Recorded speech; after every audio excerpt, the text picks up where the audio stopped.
ہر کرسی پر فرعون بیٹھا ہے۔ ہمارے ملک میں عرصے سے کرپشن کا شور ہے۔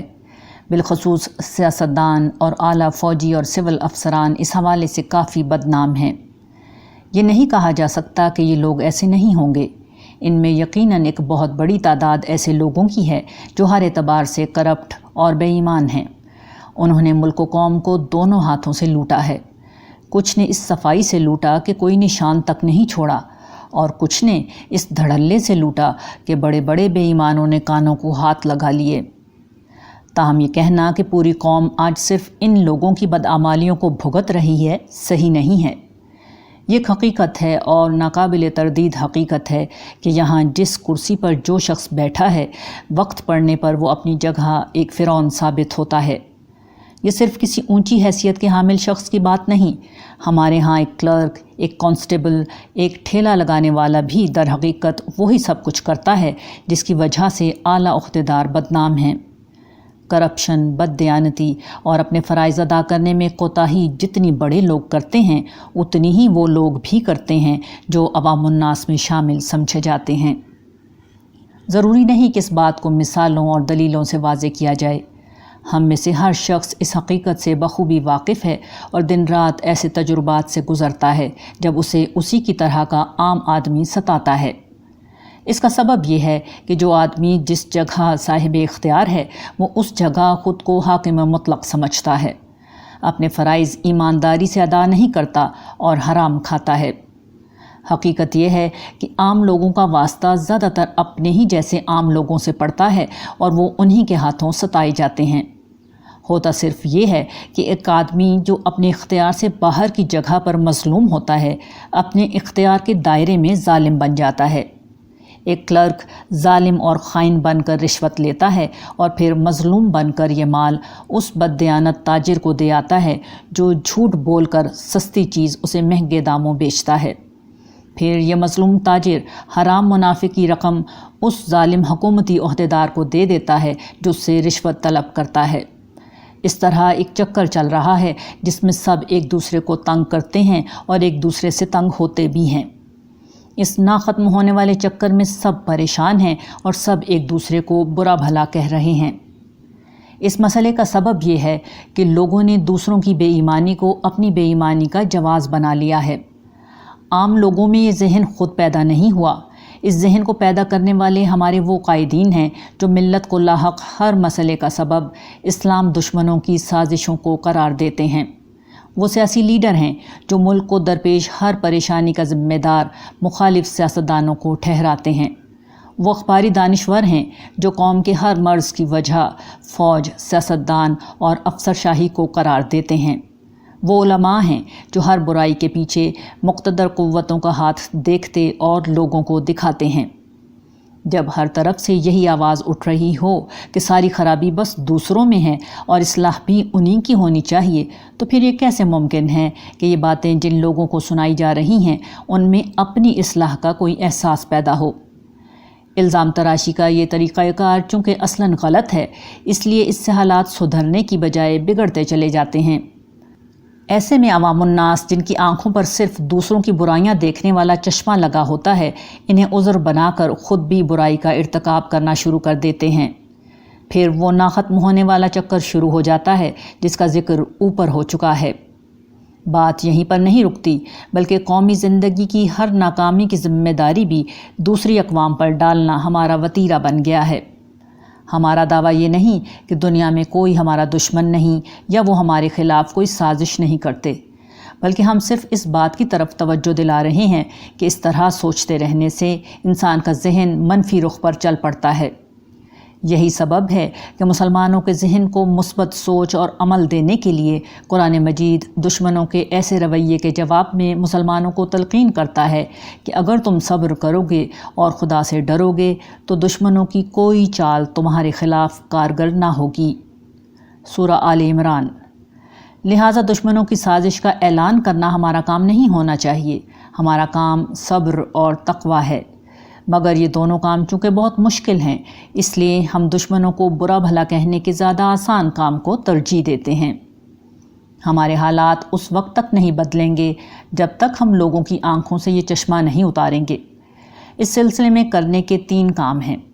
اول، ان لوگوں کی غلطی کو واضح کیا جائے جو یہ سمجھتے ہیں کہ ہر بگاڑ کا الزام دوسروں پر رکھنے سے حالات میں کوئی بہتری پیدا ہو سکتی ہے۔ دوم، یہ چیز بار بار واضح کی جائے کہ دوسرے کی برائی ہماری برائی کا جواز کبھی نہیں بن سکتی۔ یہ چیز ہماری آخرت بھی تباہ کر دے گی اور دنیا بھی۔ سوم، یہ واضح کیا جائے کہ برائی کے اس ماحول میں جو شخص برائی سے بچ گیا اسے عام حالات کے مقابلے میں خدا نہ صرف بہت زیادہ اجر دے گا بلکہ اس کی دیگر خطاؤں پر بھی درگزر سے کام لے گا۔ ہمارے لیے یہی راہ عمل ہے اور یہی راہ نجات۔ قیادت کا مسئلہ۔ ہمارے ہاں آئے دن اخبارات میں ایسے حادثات کی خبریں شائع ہوتی رہتی ہیں جن میں کوئی تیز رفتار ویگن یا بس کسی موٹر سائیکل سوار کو کچل دیتی ہے۔ ان حادثات کا سب سے زیادہ تکلیف دہ پہلو اس وقت سامنے آتا ہے جب موٹر سائیکل سوار کے ہمراہ اس کے بچے بھی ہوں۔ ایسے میں یہ معصوم بچے بھی حادثات کا شکار ہو جاتے ہیں۔ ان حادثات کا سبب ایک طرف تو پبلک ٹرانسپورٹ چلانے والے ڈرائیوروں کا غیر تربیت یافتہ ہونا ہے تو دوسری طرف موٹر سائیکل سواروں کا کئی بچوں کو اسکوٹر پر بٹھانا ہوتا ہے۔ تاہم ہمارے ہاں کے معاشی بحران کے اس دور میں ایک مڈل کلاس آدمی کے لیے اس کے سوا کوئی چارہ نہیں کہ وہ اپنے کئی بچوں اور بیوی کو اسکوٹر پر بٹھا کر نکلے، کیونکہ رکشہ ٹیکسیاں بہت مہنگی اور بس ویگن کا سفر انتہائی غیر معیاری ہوتا ہے۔ دنیا کے ہر مہذب ملک میں پبلک ٹرانسپورٹ کی اعلیٰ ترین سہولتیں فراہم کرنا حکومت کی بنیادی ذمہ داری ہوتی ہے۔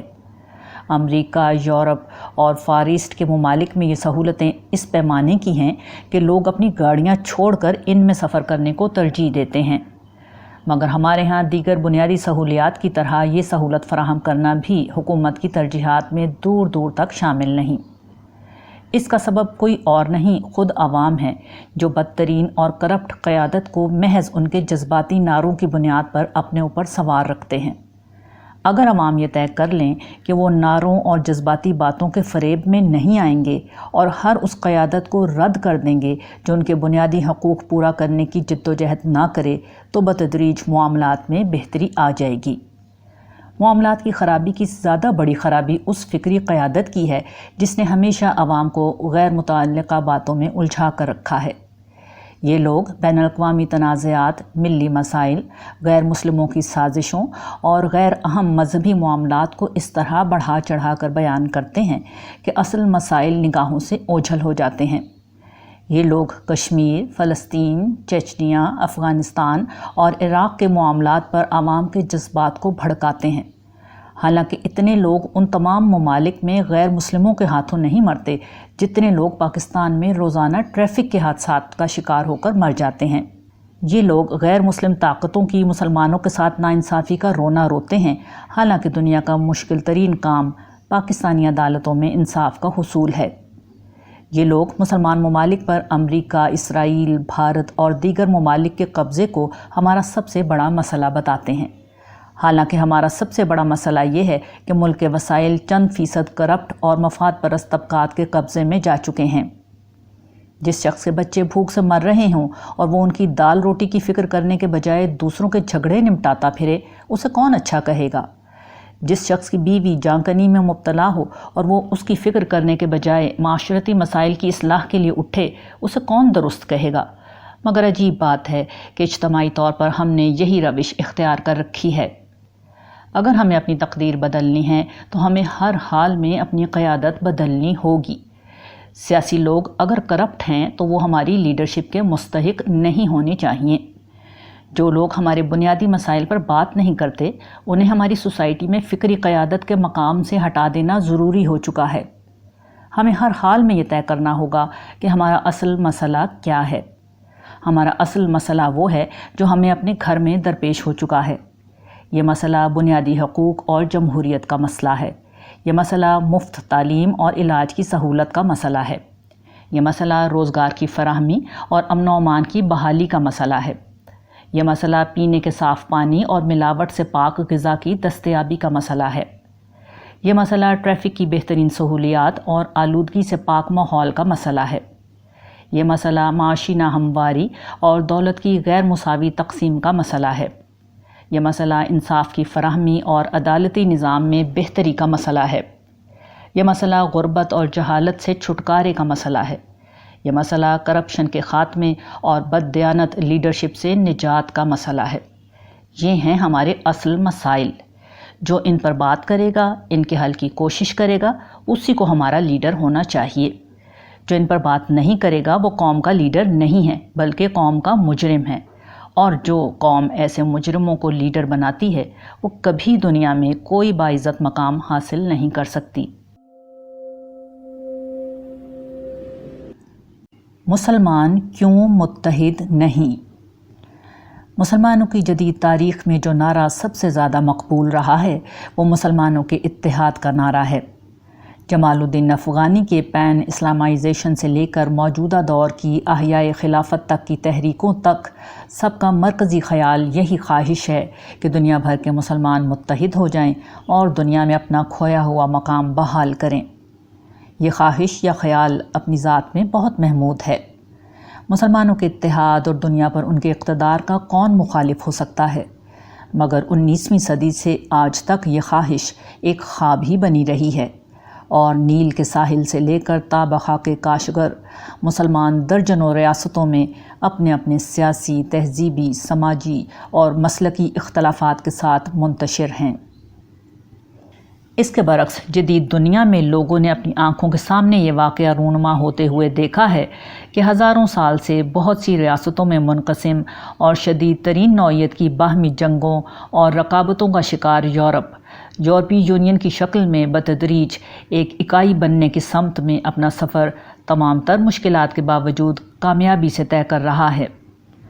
جمال الدین افغانی جیسے داعی، علامہ اقبال جیسے مفکر اور شاعر، حسن البنا جیسے مرشد، مولانا مودودی جیسے مصنف، اخوان اور جماعت اسلامی جیسی منظم جماعتوں اور احیاء خلافت کی متعدد تحریکوں کی موجودگی، اربوں کی بے پناہ دولت اور مسلمانوں کی مسلسل خواہش کے باوجود یہ خواب ہنوز اپنی تعبیر سے محروم ہے تو یقیناً اس کی کوئی نہ کوئی وجہ ضرور ہوگی۔ ہمارے نزدیک اس کی بنیادی وجہ مسلمانوں کی وہ الٹی تربیت ہے جو امت مسلمہ میں اتحاد تو کیا پیدا کرے گی، جو تھوڑا بہت اتحاد مسلمانوں میں باقی ہے اس کو بھی تقسیم در تقسیم کیے جا رہی ہے۔ یہ الٹی تربیت اپنے تعصبات میں جکڑے رہنے اور اختلاف رائے کو برداشت نہ کرنے کی تربیت ہے۔ ہمارا سانحہ یہ ہے کہ جو لیڈر اور بڑا آدمی پیدا ہو جاتا ہے وہ باتیں تو اتحاد و اتفاق کی کرتا ہے، مگر کچھ ہی عرصے میں اس کی اپنی شخصیت، اپنی جماعت، اپنا فرقہ، اپنا گروہ عین مطلوب بن جاتا ہے، جس سے اختلاف رائے کرنا ممکن نہیں رہتا۔ آپ کسی شخصیت سے وابستہ ہو جائیں تو اس سے اختلاف رائے کرنا ایک جرم بن جاتا ہے۔ اس کے بعد یہ ممکن ہی نہیں کہ آپ اس کے ساتھ مل کر کوئی کام کر سکیں۔ آپ کسی جماعت کے ساتھ وابستہ ہو جائیں تو اس کا پہلا مشن آپ کی انفرادیت کو کچل کر اپنا ذہنی غلام بنانا ہوگا۔ آپ مزاحمت کریں گے تو یہ گروپ آپ کو اٹھا کر باہر پھینک دے گا۔ آپ کسی مسلک میں پیدا ہو گئے ہیں تو ذرہ برابر اختلافی بات آپ کو بے دین اور گمراہ ثابت کرنے کے لیے کافی ہوگی۔ اس رویے کا نتیجہ یہ نکلتا ہے کہ کوئی ذہین اور باصلاحیت آدمی کسی اجتماعیت سے وابستہ نہیں رہ پاتا۔ نتیجتاً وہ ہر طرح کے وسائل سے محروم ہو کر اپنی صلاحیتوں کے استعمال سے قاصر رہ جاتا ہے۔ جو لوگ باقی رہتے ہیں ان کے پاس وسائل تو بہت ہوتے ہیں، صلاحیت نہیں ہوتی۔ ظاہر ہے کہ بے صلاحیت لوگ کوئی بڑا کام نہیں کر سکتے۔ ہاں، وہ دین کے کام کو دکانداری میں ضرور تبدیل کر دیتے ہیں۔ باقی جو کوئی باصلاحیت آدمی کسی طور اپنی شناخت الگ بنانے لگتا ہے تو اس کے خلاف نفرت آمیز پروپیگنڈا مہم شروع کر دی جاتی ہے، جس کے نتیجے میں تعصب کا زہر جو پہلے ہی معاشرے کو تقسیم کیے ہوئے ہے وہ مزید نئی تقسیم پیدا کر دیتا ہے۔ تعصب کا شکار یہ شخص اگر بہت باصلاحیت ہے تو تھوڑے عرصے میں اپنی شناخت پیدا کر لیتا ہے، مگر پھر وہی اختلاف رائے کو برداشت نہ کرنے کا مرض اس نئے گروہ اور جماعت میں جنم لے لیتا ہے، اور پھر ایک دفعہ وہی کہانی شروع ہو جاتی ہے۔ اس سے بھی بڑا مسئلہ یہ ہے کہ بتدریج مسلمانوں میں یہ رویے گہرے ہوتے چلے جا رہے ہیں۔ مثلاً جمال الدین افغانی اور علامہ اقبال کی صلاحیت اپنی جگہ، مگر ان کے دور میں یہ رویے اس قدر شدید نہ تھے۔ جمال الدین افغانی اگر آج زندہ ہوتے تو اہل تشیع کے ایجنٹ کہلاتے۔ علامہ اقبال پر گرچہ ان کی زندگی ہی میں کفر کا فتویٰ لگ گیا تھا، مگر آج کے دور میں ہوتے تو ان کے خلاف اتنا شدید پروپیگنڈا ہوتا کہ کافر اور گمراہ اقبال کے اشعار پڑھنے کے بجائے لوگ ان کا نام سن کر کانوں کو ہاتھ لگا لیتے۔ مولانا مودودی بھی گرچہ اپنی زندگی میں امریکہ کا ایجنٹ اور ایک عظیم فتنہ ہونے کا خطاب پا چکے تھے، مگر اس دور میں ہوتے تو طبعی عمر پوری کرنے کے بجائے کسی قاتلانہ حملے میں جام شہادت نوش کر چکے ہوتے۔ اس مسئلے کا حل یہی ہے کہ مسلمانوں میں اختلاف رائے کو مٹا دینے کی سوچ کی حوصلہ شکنی کی جائے۔ ہمیں یہ ماننا ہوگا کہ سوچنے والے باصلاحیت اذہان اختلاف رائے کی صلاحیت رکھتے ہیں اور وہ یہ کرتے رہیں گے۔ ہمیں اس حقیقت کو تسلیم کرنا ہوگا کہ تعصب ایک زہر ہے۔ یہ زہر جس کے دماغ میں پکتا ہے آخرکار اسی برتن کو کھا جاتا ہے، مگر اس کے ساتھ یہ خود قوم و ملت کے لیے بھی تباہ کن ہے۔ یہ مسلمانوں کے اتحاد کا سب سے بڑا قاتل ہے۔ اس کی موجودگی میں مسلمانوں کے اتحاد کا خواب کبھی شرمندہ تعبیر نہیں ہو سکتا۔ اتحاد پیدا کرنا ہے تو اختلاف رائے کو برداشت کرنا ہوگا۔ امت کو ایک کرنا ہے تو تعصب کو جڑ سے اکھاڑنا ہوگا۔ ان چیزوں کے بغیر اتحاد کا راگ کتنا بھی الاپا جائے، عملی زندگی میں کبھی معنی خیز تبدیلی نہیں لا سکتا۔ نارمل انسان۔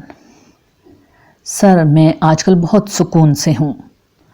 میں ان کا یہ جملہ سن کر حیران رہ گیا، کیونکہ آج سے پہلے کئی دفعہ وہ میرے پاس اپنی پریشانی اور ٹینشن کا مسئلہ لے کر آئے تھے۔ میں کچھ نہیں بولا، لیکن میری خاموشی میں پوشیدہ سوال کو پڑھتے ہوئے وہ خود ہی گویا ہوئے۔ میں نے اپنے گھر سے اخبار کو تو پہلے ہی بند کرا دیا تھا، مگر انٹرنیٹ پر روزانہ 3-4 اخبارات کا مطالعہ کرتا تھا، اب انہیں بھی چھوڑ دیا۔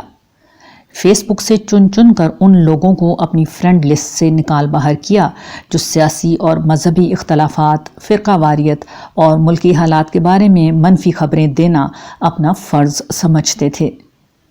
ٹی وی پر آنے والے تمام نیوز چینل دیکھنا بند کر دیے۔ موبائل پر خبروں کی اپ ڈیٹ آتی تھی، وہ بھی بند کرا دی۔ اب میں فارغ وقت میں اچھی کتابیں پڑھتا ہوں، گھر والوں سے باتیں کرتا ہوں، دوسروں کے دکھ درد میں دلچسپی لیتا ہوں، کسی کی مدد کرنا ممکن ہو تو وہ کر دیتا ہوں، قرآن مجید سمجھ کر پڑھ لیتا ہوں۔ بس اب زندگی میں سکون ہی سکون ہے۔ اور ملکی حالات و معاملات؟ میں نے ان کے اس سابقہ پس منظر کی روشنی میں انہیں چھیڑتے ہوئے سوال کیا، کیونکہ وہ ملکی اور بین الاقوامی حالات، اندرونی اور بیرونی سازشوں اور اسی نوعیت کی دیگر چیزوں کو لے کر ہمیشہ انتہائی پریشان رہتے تھے۔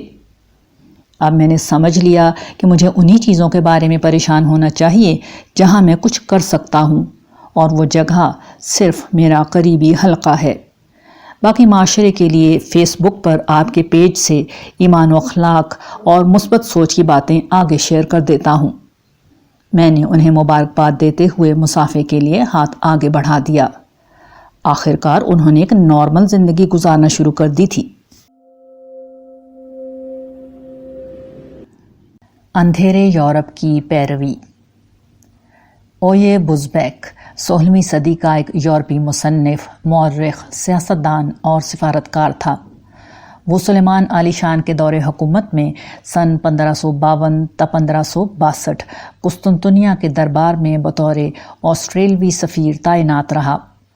وہاں قیام کے دوران میں اس نے اپنی مشہور زمانہ تصنیف ٹرکش لیٹرز لکھی، جو عثمانی خلافت اور ترکوں کو سمجھنے کے لیے اس دور کے یورپ کے لیے سب سے اہم ماخذ بن گئی۔ اس نے ترکوں کے حوالے سے یہ بات لکھی ہے کہ ترکوں کو جب کوئی غیر معمولی اہلیت کا آدمی مل جاتا ہے تو وہ اس کی بہت قدر و منزلت کرتے ہیں، لیکن ہم یعنی یورپین کسی آدمی کی قابلیت کی قدر کرنا نہیں جانتے۔ ہم نہیں جانتے کہ اسے تعلیم و تربیت دینا ہمارا فرض ہے، جبکہ ترک قابل آدمیوں سے کام لینا جانتے ہیں۔ بوزبیک سلیمان کا ہم عصر ہے، جس کے دور میں عثمانی خلافت کا اقتدار مشرقی یورپ سے آگے بڑھ کر وسطی یورپ میں آسٹریا تک جا پہنچا تھا، اور موسم خلاف نہ ہو جاتا تو اپنی آخری یلغار میں سلیمان ویانا پر قبضہ کر چکا ہوتا۔ احیاء علوم کے جوش سے سرشار جنوبی یورپ، جو اس وقت یورپی تہذیب و ثقافت اور قوت کا مرکز تھا اور جس نے کچھ عرصے بعد مسلمانوں کو اندلس سے ہمیشہ کے لیے نکال دیا تھا، ترکوں کے نام سے لرزتا تھا، جبکہ دنیا کے 3 بر اعظموں یعنی ایشیا، افریقہ اور یورپ میں ترکوں کا اقتدار قائم تھا۔ عام طور پر مسلمان ماضی کے اپنے اقتدار کو اپنی قوت و بہادری اور اپنی شکستوں کو اغیار کی سازشوں کا نتیجہ بتاتے ہیں۔ تاہم کسی قوم کے عروج و زوال میں جو اہم ترین اور بنیادی وجہ ہوتی ہے، وزبیک نے اپنے مشاہدے کی بنیاد پر اسے بہت اعلیٰ طریقے پر بیان کر دیا ہے، یعنی جو اقوام اپنے قابل لوگوں کی قدر کرتی ہیں تو عظمت حاصل کرتی ہیں، اور جو نہ کریں وہ پیچھے رہ جاتی ہیں۔ وزبیک اور سلیمان دونوں جن تہذیبوں سے تعلق رکھتے تھے وہ اس کا ایک بہترین نمونہ ہے۔ ترکوں کا طریقہ تھا کہ وہ غیر اقوام کے بچوں کو اپنے ہاں لاتے اور انہیں بہترین تربیت دیتے، پھر ان میں سے بہترین لوگوں کو بلا تعصب اعلیٰ فوجی اور سیاسی عہدے عطا کر دیتے، جبکہ یورپ کا بادشاہی اور مذہبی نظام اپنی ذمہ داری سمجھتا تھا کہ ہر باصلاحیت آدمی کو کچل کر رکھ دے اور مخصوص خاندانوں اور ایک خاص طبقے کا اقتدار باقی رہے۔ یورپ میں یہ صورتحال 18ویں صدی تک باقی رہی، مگر اس کے بعد استحصالی طبقات کو شکست ہو گئی۔ آج حال یہ ہے کہ مغربی ممالک ترکوں کی طرح دیگر اقوام کے اعلیٰ ترین صلاحیتوں کے نوجوانوں کو اپنے ہاں لاتے ہیں اور بہترین موراث دے کر ان کی صلاحیت سے فائدہ اٹھاتے ہیں۔ یہ صلاحیت ان کی قوت میں مسلسل اضافے اور ان کے زوال کو روکنے میں بہت معاون ثابت ہو رہی ہے، جبکہ دوسری طرف مسلمانوں اور خاص کر اہل پاکستان کم و بیش اسی جگہ پر کھڑے ہیں جہاں قرون وسطیٰ کے عہد جاہلیت کا یورپ تھا، جہاں بادشاہ اور اشرافیہ عام لوگوں کو تعلیم و تربیت تو کیا دیتے، الٹا ان سے جینے کا حق چھین رکھا تھا۔ وہ ان کا خون نچوڑتے اور بدترین معاشی اور سیاسی استحصال کا نشانہ بناتے۔ چرچ ہر مختلف آواز کو سنتے ہی ان کے ختم کر دینے کا فرمان جاری کر دیتا۔ یورپ کی مسیحی عدالتیں اہل علم و فن پر بددینی کے فتوے لگا کر انہیں قتل کر رہی تھیں۔ تنقید اور اختلاف کرنے والے ہر شخص کے لیے جینا مشکل تھا، ان کی کتابیں جلا دی جاتیں اور وطن میں رہنا دشوار کر دیا جاتا۔ قابل اور بہتر لوگوں کی اسی ناقدری نے یورپ کو صدیوں اندھیرے میں رکھا۔ اگر آج ہم اسی اندھیرے یورپ کی پیروی کریں گے تو یہی اندھیرا ہمارا انجام ہوگا۔ اسلامی زندگی اور اسلامی نظام۔ قرآن مجید اپنے آغاز ہی میں سورہ البقرہ اور سورہ آل عمران کے شروع میں اپنا تعارف یہ کراتا ہے کہ وہ متقیوں اور انسانوں کے لیے ہدایت ہے۔ یہ بات مختلف اسالیب میں ان گنت مقامات پر دہرائی گئی ہے۔ قرآن مجید اپنی اس ہدایت کا نتیجہ دنیا کی اصلاح اور آخرت کی فلاح کی شکل میں بیان کرتا ہے، یعنی اس کی بات مان کر دنیا کے معاملات ٹھیک ہو جاتے ہیں اور انسانوں کو آخرت کی ابدی کامیابی نصیب ہوتی ہے۔ آخرت کا معاملہ تو قیامت کے دن ہی معلوم ہوگا، لیکن دنیا کے بارے میں بڑی حد تک یہ بات واضح ہے کہ مسلمانوں اور اہل پاکستان کے اجتماعی معاملات کسی پہلو سے بھی ٹھیک نہیں ہیں، جبکہ قرارداد مقاصد سے لے کر ختم نبوت کی آئینی ترمیم تک اور قصاص اور دیت سے لے کر حدود تک، نظام صلاۃ سے لے کر نفاذ زکوٰۃ تک، دستوری سطح پر تبلیغی تحریکوں سے لے کر جہادی تحریکوں تک، داڑھی سے لے کر پردے تک اور مسجدوں سے لے کر مدارس تک، اسلام کا جو غلغلہ اس ملک میں 70 برسوں سے مچا ہوا ہے، اس کا کوئی عشر اشیر بھی دنیا میں کہیں نہیں پایا جاتا۔ سوال یہ ہے کہ اسلام کے نام پر اس درجہ ہنگامہ آرائی اور جد و جہد کے باوجود کیوں ہمارے انفرادی اور اجتماعی معاملات خراب ہیں؟ ایسا کیوں ہے کہ خدا کی نصرت کے بجائے ہم ہر جگہ ذلت و رسوائی، غربت، مہنگائی، بدامنی اور بد اخلاقی کا دورہ دیکھ رہے ہیں؟ ہمارے نزدیک اس سوال کا جواب قرآن مجید کی روشنی میں بالکل واضح ہے۔ قرآن مجید نے جس چیز کو ہدایت کہا اور جسے اسلامی زندگی کے عملی راستے کے طور پر ہمیں دکھایا، وہ ہماری مذہبی فکر میں بالکل غیر اہم ہو چکا ہے، اس لیے کہیں زیر بحث بھی نہیں آتا۔ قرآن مجید کے بتائے ہوئے اس راستے کو ہم نے قرآن کی آیات اور اسوہ حسنہ کی روشنی میں اپنی کتاب قرآن کا مطلوب انسان میں جمع کر دیا ہے۔ اس کا خلاصہ یہ ہے کہ انسان اللہ کی محبت اور بندگی کے جذبے سے سرشار ہو، اپنے ہر تعصب اور عقیدت کو خدا کی مرضی کے سامنے ہیچ سمجھے۔ انسان دوسرے انسانوں کے حوالے سے عائد ہونے والے فرائض اور ذمہ داریوں میں آخری درجے میں حساس ہو، لوگوں کے ساتھ احسان اور عدل کو زندگی بنا لے۔ یہ منکرات اور فواحش سے بچ کر ایک پاکیزہ زندگی گزارنے کا نام ہے، اور سب سے بڑھ کر انسان ان چیزوں کا ہدف اپنی ذات اور اپنے اخلاقی وجود کو بنائے، نہ کہ دوسروں پر ٹھونسنے اور نافذ کرنے کی دھن میں لگا رہے۔ اس کے برعکس ہماری مروجہ مذہبی فکر کا بنیادی مسئلہ یہ ہے کہ اس میں جو کچھ بھی دین ہے اس کا نشانہ ہمیشہ دوسروں کو بنایا جاتا ہے۔ ہر بولنے اور لکھنے والے کی انگلی دوسروں کی طرف اٹھی رہتی ہے۔ اس فکر میں اپنے تعصبات اور اپنے گروہ سے ہٹ کر حق کہیں نہیں پایا جاتا، نہ اپنے دائرے سے باہر کسی سچائی کا ساتھ دینا جائز ہے۔ اس فکر میں اسلام حکومتی اور دستوری سطح کے کچھ اقدامات کا یا اپنے ظاہر میں داڑھی، پردہ، پائنچے کو درست رکھنے اور عمامہ پہننے کا نام ہے۔ 70 برس میں ہم نے اس مروجہ اسلام کا آخری ممکنہ عروج دیکھ لیا ہے۔ ہمارا دستور جتنا اسلامی ہو چکا ہے اس سے زیادہ نہیں ہو سکتا۔ جتنے مرد و خواتین داڑھی پردہ اختیار کر سکتے تھے کر چکے۔ اب مغربی یلغار کے بعد ان کا تناسب معاشرے میں ہر حال میں کم ہوتا چلا جائے گا۔ جتنی لڑکیاں پردہ کریں گی اس سے 10 گنا زیادہ دوپٹہ اتاریں گی، اور جتنے مرد باشرہ داڑھی رکھیں گے اس سے 10 گنا زیادہ لوگ داڑھیاں کٹوائیں گے۔ اب وقت آ گیا ہے کہ ہم فیصلہ کریں کہ ہمیں قرآن مجید کی بتائی ہوئی اسلامی زندگی پر عمل کرنا ہے، یا اسلامی نظام کے اس تصور پر جو دستور اور فرد کے ظاہر کی تبدیلی کو ہدف بناتا ہے۔ ہمیں خدا خوفی کے اس تصور کو اختیار کرنا ہے جو عدل و احسان کے نبوی ماڈل پر قائم ہے، یا اسلام پسندی کے اس ماڈل پر قائم رہنا ہے جو احتجاج اور نعرہ بازی کو اسلام سمجھتا ہے۔ ہمیں فلاح آخرت کا متلاشی وہ انسان چاہیے جو اپنے احتساب اور اپنی بہتری کی کوشش میں مشغول رہتا ہے، یا پھر وہ جو دوسروں پر اسلام ٹھونسنے کی کوشش کرتا رہتا ہے۔ ہمیں انسانیت کے وہ ہمدرد چاہیے جو پوری خیر خواہی سے ان کی اصلاح اور ہدایت کے خواہش مند ہوں، یا وہ خدائی فوجدار چاہیے جو انسانیت کو اپنوں اور غیروں کے خانے میں تقسیم کیے رکھیں۔ ہمیں وہ حکیم دائی چاہیے جو گہری بصیرت کے ساتھ لوگوں کو دعوت دین دے، یا پھر وہ خدائی فوجدار چاہیے جو اندھے راہ دکھانے والوں کا کردار ادا کرتے ہیں۔ ہمیں فرقہ پرست دیندار چاہیے، یا پھر خدا پرست بندے چاہیے جو رب کی مرضی کو اپنے تعصب اور خواہش پر غالب رکھیں۔ ہم نے 70 برس ایک تجربہ کر کے دیکھ لیا۔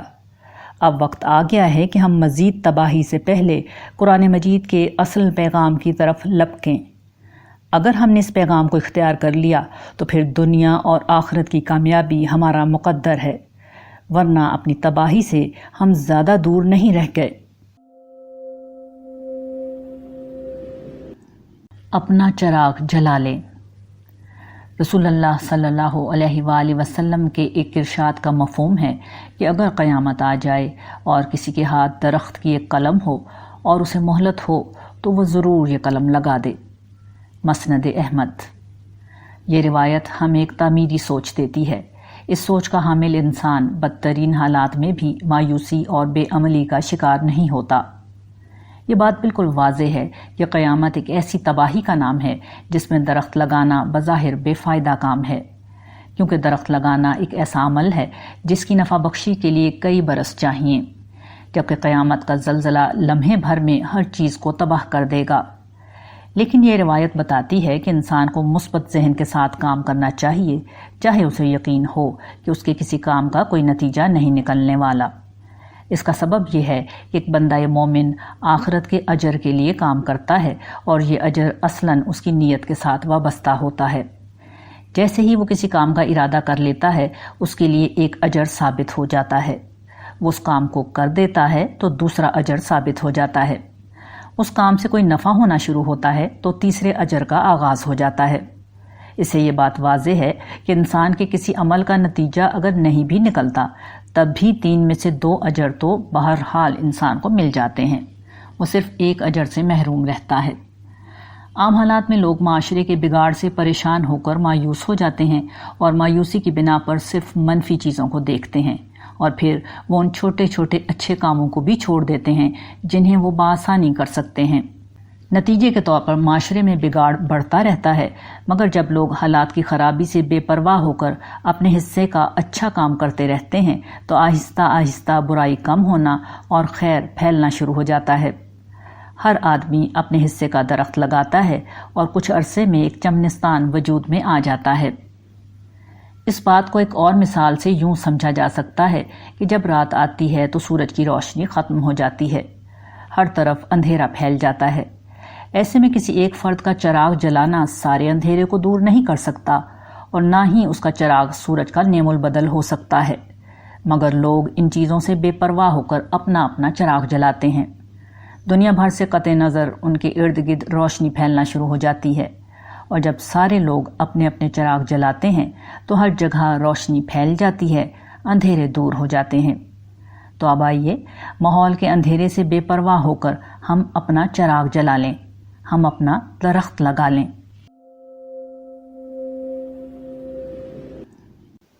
پاکستان کے امکانات۔ مغربی تہذیب کے موجودہ غلبے سے قبل دنیا بھر میں مسلمان ایک غالب تہذیب کے طور پر موجود تھے۔ اس وقت مسلمانوں کی 3 بڑی سلطنتیں قائم تھیں: ایران کی صفوی، ہندوستان کی مغلیہ اور ترکی کی عثمانی حکومت۔ انہوں نے دنیا کی تینوں متمدن براعظموں پر اپنا اقتدار قائم کر رکھا تھا۔ 20ویں صدی کے آغاز تک مغربی طاقتیں دنیا بھر پر غالب ہو گئیں۔ دیگر مسلم حکومتوں کی طرح انہوں نے مغلیہ سلطنت اور اس کے زیر نگین اس پورے علاقے پر قبضہ کر لیا جو آج دنیا میں جنوبی ایشیا کے نام سے جانا جاتا ہے۔ دیگر اسلامی ریاستوں کے برعکس مغلیہ سلطنت میں مسلمان ایک اقلیت میں تھے۔ مغلیہ حکمران مسلمان ضرور تھے، مگر ان کی سلطنت میں ہندو مسلمان سب شامل تھے۔ جب انگریزوں نے یہاں کے لوگوں کو شکست دی تو یہ محض مسلمانوں کی شکست نہیں تھی، بلکہ اس علاقے کے تمام لوگوں کو شکست دے کر اپنا اقتدار قائم کیا تھا۔ تاریخ میں یہ سوال بڑا اہم رہا ہے کہ ہزاروں میل دور سے آئے ہوئے گنتی کے غیر ملکی تاجر اس وسیع و عریض ملک پر کس طرح قابض ہو گئے، خاص کر اگر یہ ذہن میں رہے کہ مقامی آبادی بہت زیادہ تھی اور دولت و ثروت کی کوئی کمی نہ تھی۔ اس سوال کے بہت سے جوابات دیے گئے ہیں، مگر غالباً تاریخی اعتبار سے سب سے زیادہ درست جواب یہ ہے کہ ہندوستان کی دولت و ثروت، وسائل کی فراوانی اور اسباب کی بہتات مقامی لوگوں کی سب سے بڑی کمزوری ثابت ہوئے۔ یہ 5000 سال تک نہ صرف غیر ملکی حملہ آوروں کو دعوت دیتے رہے، بلکہ مقامی لوگوں کو بھی اتنا کمزور کر دیا کہ زمانہ قبل از تاریخ کے آریوں سے لے کر دور جدید کے انگریزوں تک ہر غیر ملکی حملہ آور کے مقابلے میں مقامی لوگوں کو شکست ہوئی۔ اناج، سبزیاں، پھل، کپاس، کپڑا، شکر، سونا چاندی، لوہا، مسالہ جات اور دیگر اسباب زندگی ہندوستان میں کثرت کے ساتھ پیدا ہوتی تھیں۔ ملک کی وسعت، معتدل اور متنوع آب و ہوا، زرخیز زمین، سونے چاندی کی فراوانی اور ہر طرح کے ہنرمندوں کی کثرت کی بنا پر یہ ملک ہمیشہ سونے کی ایک چڑیا بنا رہا۔ غیر ملکی حملہ آور ان کے لیے یہاں آتے اور ان کے اسیر ہو کر یہیں کے ہو جاتے۔ یہ نعمتیں چند نسلوں میں ان کی طاقت سلب کر لیتی۔ زندگی میں ان کے لیے کوئی چیلنج نہیں رہتا، اس لیے اس کا مقابلہ کرنے کی عادت بھی ختم ہو جاتی۔ وہ کمزور ہونے لگتے اور جب کوئی نیا حملہ آور یہاں آتا تو سامان اور فوج کی کثرت کے باوجود وہ سخت جان اور جفاکش دشمن کا سامنا نہ کر پاتے۔ آج اہل پاکستان جو اس خطے میں عظیم مسلم اقتدار کے وارث ہیں، طرح طرح کے مسائل کا شکار ہیں۔ عظیم امکانات کی سرزمین ہونے کے باوجود یہاں کا عام آدمی مسلسل تکلیف کے عالم میں ہے۔ یقیناً اس صورتحال کے بہت سے داخلی اور خارجی اسباب ہیں اور بلا شبہ یہ ایک انتہائی ناپسندیدہ صورتحال ہے، مگر اس کے نتیجے میں اہل پاکستان کو مسلسل چیلنجز کا سامنا کرنا پڑ رہا ہے۔ یہ چیلنجز دراصل اہل پاکستان کے لیے قدرت کی طرف سے طاقت کا بیش بہا خزانہ ثابت ہو رہے ہیں۔ انہی کی وجہ سے پاکستانی قوم اپنی صلاحیتوں میں دنیا کی دیگر اقوام سے بہت بہتر ہے۔ اقوام عالم میں پاکستانی قوم اگر پیچھے ہے تو اس کا سبب صلاحیتوں یا وسائل کی کمی نہیں بلکہ اس لیڈرشپ کا نہ ہونا ہے جو صحیح رخ پر ان صلاحیتوں کو موڑ سکے۔ ہماری لیڈرشپ اس وقت قوم کو صرف اور صرف ٹکراؤ کا سبق دے رہی ہے، وہ انہیں صرف اور صرف نفرت کی زبان سکھا رہی ہے۔ ان کے نزدیک ہر مسئلہ صرف بندوق کی گولی سے یا سیاست کے میدان میں ٹھیک ہوتا ہے۔ وہ نہیں جانتے کہ آج کے دور میں قوموں کی زندگی کا فیصلہ تعلیم کرتی ہے۔ وہ یہ نہیں جانتے کہ اخلاقی تربیت کے بغیر قومیں بام عروج کی سیڑھیاں طے نہیں کرتیں۔ وہ نہیں سمجھتے کہ صبر اور اعراض کے بغیر کبھی طاقت حاصل نہیں کی جا سکتی۔ آج اگر اہل پاکستان صرف اپنی قیادت کا درست انتخاب کر لیں تو ان کے لیے ترقی اور عزت و سرفرازی کی نئی راہیں کھل جائیں گی۔ آج اہل پاکستان کے پاس سب کچھ ہے، صرف اچھے قائدین نہیں۔ اہل پاکستان اپنے قائدین بدل لیں، خدا ان کی تقدیر بدل دے گا۔